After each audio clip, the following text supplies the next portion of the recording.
कौन कहता है आसमां में सुराख नहीं हो सकता, एक पत्थर तो तबीयत से उछालो यारो। हेलो गैस, मैं अमित चड्डा आपके लिए आज लेकर आया हूँ कुछ ऐसे टिप्स जिनकी मदद से आप भी ला सकते हैं एग्ज़ाम्स में अबव 95% मार्क्स। तो अगर आप ये जानना चाहते हैं कि क्या टिप्स फॉलो करें और कैसे एग्ज़ाम्स में ज़्यादा मार्क्स लेकर आएँ, तो इस वीडियो को बिना स्किप करे आप पूरा देखिए, क्योंकि इस वीडियो के बीच में मैं आपको एक ऐसा सरप्राइज़ दूंगा जिसे फॉलो किया तो आपके मार्क्स भी 95% अबव आ सकते हैं। और ये टिप्स, ये ट्रिक्स और जो सरप्राइज़ मैं आपको देने वाला हूँ, ये मैंने खुद अपने ऊपर यूज़ किया है और उसे यूज़ करने के बाद मेरे मार्क्स 97% आए, जिसका मैं आपको प्रूफ भी दे सकता हूँ अगर आप चाहें तो चलिए शुरू करते हैं। तो सबसे पहले बात करते हैं how to get above 95% marks in exam, tips to make time table and improve your time management for study. तो सबसे पहले हम बात करते हैं कुछ जनरल रूल्स की, सामान्य नियमों की, जिनकी हेल्प से आप एक रूटीन फॉलो करके अबव 90% मार्क्स ज़रूर ला सकते हैं। और यकीन मानिए, मैंने इन रूल्स को फॉलो किया और मेरे 97% मार्क्स एग्ज़ाम में आए। तो ये रूल्स हैं: make a time table for study, पढ़ाई के लिए टाइम टेबल बनाएं। Strictly follow the time table, time table का सख्ती से पालन करें, इसमें कोई भी ढील नहीं देनी चाहिए। टाइम टेबल का एक रूटीन जो होता है वो फॉलो करना चाहिए। फोकस ऑन योर स्टडी, अपनी स्टडी पर, अपने अध्ययन पर ध्यान दें, फोकस करें। Take breaks in between studies, पढ़ाई के बीच में ब्रेक ज़रूर लें। हमें लगातार नहीं पढ़ना चाहिए, क्योंकि हमारा जो माइंड है वो भी थक जाता है। हमें बीच बीच में ब्रेक्स ज़रूर लेने चाहिए, जिससे हमारे माइंड को रिलैक्स मिलता है और एक रिफ़्रेश मूड में आप दोबारा से अपनी स्टडी कंटिन्यू कर सकते हैं। Do not study excessively at a time, slowly but steadily follow the time table. एक समय में अत्यधिक अध्ययन ना करें, धीरे धीरे लेकिन लगातार टाइम टेबल का पालन करें। कभी कभी हम एक ही समय में इतने सारे चैप्टर्स या इतना सारा सिलेबस पढ़ने की कोशिश करते हैं कि हमें कुछ भी याद नहीं रहता। तो इसीलिए हमें एक समय में बहुत ज़्यादा नहीं पढ़ना है, धीरे धीरे पढ़ना है, लेकिन लगातार पढ़ना है।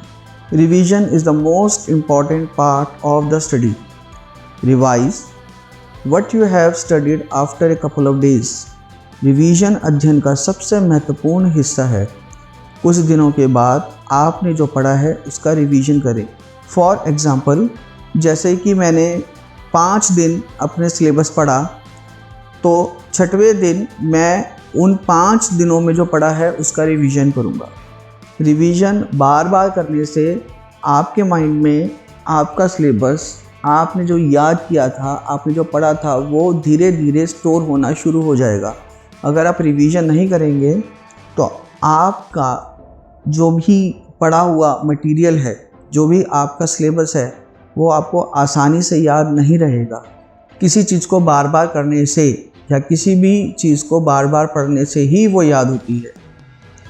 Regular self test will increase your confidence, नियमित सेल्फ टेस्ट से बढ़ेगा आपका कॉन्फिडेंस। अपना सेल्फ टेस्ट लेना बहुत ही ज़रूरी है, जिससे आपको पता चलेगा कि आपको कितना आता है और कितना नहीं आता है। इससे आपको ये पता चलेगा कि किन किन टॉपिक्स में या किन किन एरियाज़ में आप अभी वीक हैं, तो आप उनकी प्रैक्टिस अच्छे से कर सकते हैं। Keep distance from unnecessary social media, गैर ज़रूरी सोशल मीडिया से दूरी बनाएं। जब भी आप पढ़ाई कर रहे हो तो अपना मोबाइल, टीवी या और दूसरी सोशल मीडिया से रिलेटेड चीज़ें जो आपको डिस्टर्ब करती हैं उनसे दूरी बना के रखें। जहाँ तक संभव हो एकांत जगह पर पढ़ाई करें। सोशल मीडिया जैसे कि फेसबुक, ट्विटर, टेलीग्राम, व्हाट्सएप, ये सब चीज़ें आपका माइंड डिस्ट्रैक्ट करती हैं, जिसकी वजह से आपके माइंड में जो चीज़ स्टोर होनी थी वो स्टोर नहीं हो पाती और आप इन गैर ज़रूरी सोशल मीडिया की चीज़ों में उलझ कर रह जाते हैं। Take 6 to 8 hours of sleep, 6 से 8 घंटे की नींद ज़रूर लें, जिससे आपकी बॉडी रिफ़्रेश होके दोबारा पढ़ाई के लिए अपने आप को प्रिपेयर कर सके। अगर आप नींद नहीं लेंगे प्रॉपर तो आपका माइंड रिलैक्स नहीं होगा। जब तक आपका माइंड रिलैक्स नहीं होगा, जब तक आपका माइंड काम नहीं होगा, तब तक वो फर्दर इंफॉर्मेशन स्टोर अच्छी तरह से नहीं कर पाएगा। ईट हेल्दी फूड, पौष्टिक भोजन खाएं। देखिए, अगर हम बहुत ही हैवी खाना खाएंगे तो हमें नींद आएगी और हमें नींद आएगी तो हमारा माइंड जो है वो अच्छे से पढ़ाई नहीं कर पाएगा। तो अगर आप अच्छे से स्टडी करना चाहते हैं तो आप पौष्टिक खाना खाएं। Yoga and pranayama will keep your mind calm and increase your memory power. योग और प्राणायाम आपके दिमाग को शांत रखेंगे और आपकी स्मरण शक्ति को बढ़ाएंगे। देखिए, योग और प्राणायाम जो कि अब साइंटिफिकली प्रूव हो चुका है, हमारे माइंड को और हमारी बॉडी को रिलैक्स करते हैं, जिसकी वजह से हमारी बॉडी और हमारा माइंड नई चीज़ों को, नई इन्फॉर्मेशन को गैदर और स्टोर करने में ज़्यादा एफिशिएंटली वर्क करता है। अब जो मैं आपसे बात कर रहा था सरप्राइज़ की, तो वो सरप्राइज़ है टाइम टेबल, जो मैं आपको बताऊंगा कि आप कैसे बना सकते हैं और जिस टाइम टेबल को फॉलो करके मैंने खुद 97% मार्क्स अपने एग्ज़ाम में स्कोर किए। तो टाइम टेबल शेयर करने से पहले मैं आपको कुछ टिप्स बताता हूँ। Tips to make time table and improve your time management for study. तो पहला पॉइंट है divide your syllabus into different subjects. जैसे कि अगर आप स्टूडेंट हैं तो आप अपने सब्जेक्ट्स को डिवाइड कर सकते हैं, like maths, English, science, social science, history, या अगर आप कॉम्पिटिटिव एग्ज़ाम्स की तैयारी कर रहे हैं तो भी आप अपने सब्जेक्ट्स को, अपने सिलेबस को डिफरेंट सब्जेक्ट्स में डिवाइड कर सकते हैं। Now divide your subjects into सब पार्ट्स। फॉर एग्जांपल, अगर आप स्टूडेंट हैं तो आप अपने इंग्लिश के सब्जेक्ट को डिफरेंट सब पार्ट्स में डिवाइड कर सकते हैं। For example, chapter 1, chapter 2, chapter 3। Third point है set a timeline between the current date and at least 15 days before your targeted exam date. For example, 1 अप्रैल को एग्ज़ाम है तो मैं अपना जो भी टाइम टेबल बनाऊंगा वो आज की करंट डेट से 15 मार्च तक का बनाऊंगा। इस पीरियड के अंदर, यानी कि आज की डेट और 15 मार्च तक जितने भी डेज मेरे पास में हैं, मैं अपना पूरा का पूरा सिलेबस उन डेट्स के बीच में डिवाइड कर दूंगा, जिससे कि मेरे पास में एक फिगर आ जाएगी कि मुझे एक दिन में कितना पढ़ना है। और 16 मार्च से 1 अप्रैल तक का जो टाइम होगा वो सिर्फ रिवीजन के लिए होगा। उस पीरियड में मैं सिर्फ रिवीजन करूँगा। Revise in regular intervals. जो भी आप पढ़ें, जो भी आप स्टडी करें, वो रेगुलर इंटरवल्स में रिवाइज करते रहें। जैसे कि मैंने पहले भी बताया था कि अगर आप 5 दिन अपना सिलेबस पढ़ रहे हैं तो 6वें दिन आपको वो रिवाइज करना है जो आपने पिछले 5 दिनों में पढ़ा है, जिससे कि बार बार रिवाइज करने से जो भी आपने स्टडी किया होगा वो आपके माइंड में मेमोराइज हो जाएगा और लंबे समय तक के लिए स्टोर हो जाएगा। Strictly follow the time table. जो भी टाइम टेबल आप बनाएंगे, जो अभी मैं आगे आपको बताने वाला हूँ, वो आपको स्ट्रिक्टली फॉलो करना है। उस टाइम टेबल से हटके आपको और कुछ भी फॉलो नहीं करना है। अगर आप अपने टाइम टेबल पर स्ट्रिक्ट रहेंगे तो सक्सेस आपको मिलेगी ही मिलेगी। तो नेक्स्ट हम आपको अब बताने जा रहे हैं कि टाइम टेबल कैसे बनाएं। अगर आप चाहते हैं कि मैं आपके लिए टाइम टेबल बनाऊं तो आप कमेंट बॉक्स में लिखें और मैं आपके लिए एक परफेक्ट टाइम टेबल बना के दूंगा।